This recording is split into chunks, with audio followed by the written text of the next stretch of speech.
Bonjour, bonjour, bienvenue à toutes et à tous sur Cocotte TV.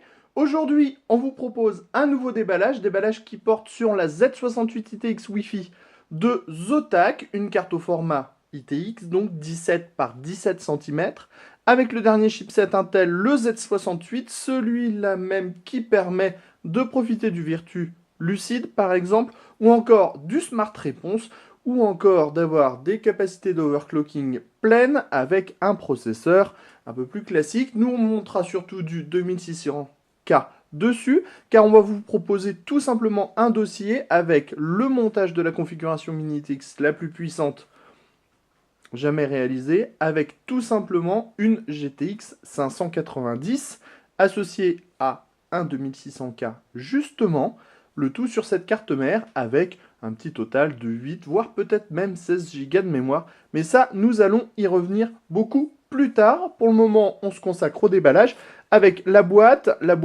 en carton qui nous explique la plupart des caractéristiques techniques de cette carte mère, mais le sujet n'est pas là, mais plutôt à l'intérieur. Alors, d'abord, on découvre le bundle avec une rallonge 8 pins CPU, ce qui est toujours pratique.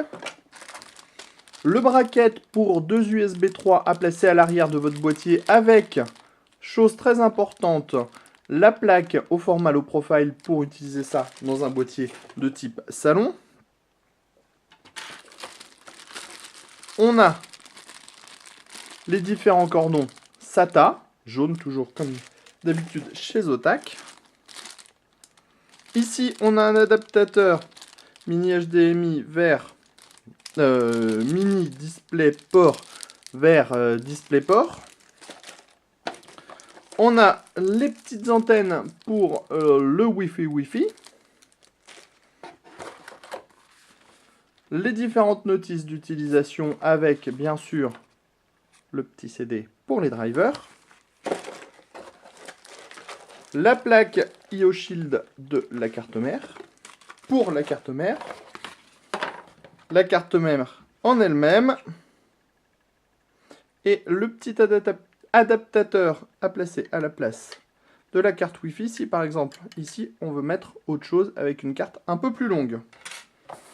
La carte mère, on y est justement. La voilà. 17 par 17 cm. Vous le savez, c'est de l'ITX. On va commencer par en dessous avec la plaque de maintien du socket en 1155. Les différentes puces. Ici, notre socket avec son petit son petit autocollant. Hein, on aime bien dire le autoto. Autoto, c'est plus rigolo. Autoto rigolo. Bon, blague à part. Hein, on va pas recommencer la vidéo parce que tout de suite, là, on s'est égaré un petit peu. Alors, on va commencer avec le dessus du PCB pour le moment. Le dessus du PCB où on découvre un port PCI Express 16X, l'alimentation CPU en 8 pins, le socket 1155, le système de refroidissement qui est un peu plus conséquent que d'habitude avec un heat pipe, deux ports DDR3 compatibles 2133 MHz, le 24 broches pour l'alimentation principale de la carte mère, deux prises fan ici et ici, les différents connecteurs pour pouvoir déporter vos ports à l'avant du boîtier, ou encore vos USB 3, comme par exemple ici. Ici, deux ports en SATA 2, deux ports en SATA 3.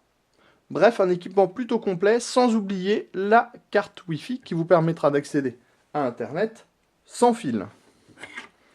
Sur le panneau arrière, vous allez voir, c'est plutôt assez complet également, avec 4 USB 2.0, les borniers pour les antennes Wi-Fi, le petit reset BIOS, un PS2 compatible clavier ou souris, deux USB 3.0, deux ports Ethernet 1000, deux sorties HDMI, une mini DisplayPort et le son en 7 points avec sortie optique. Voilà ce qu'on pouvait dire aujourd'hui sur cette carte mère. Vous en saurez bien plus lors de l'article complet. Mais pour le moment, on va vous dire à bientôt sur Cocotte TV.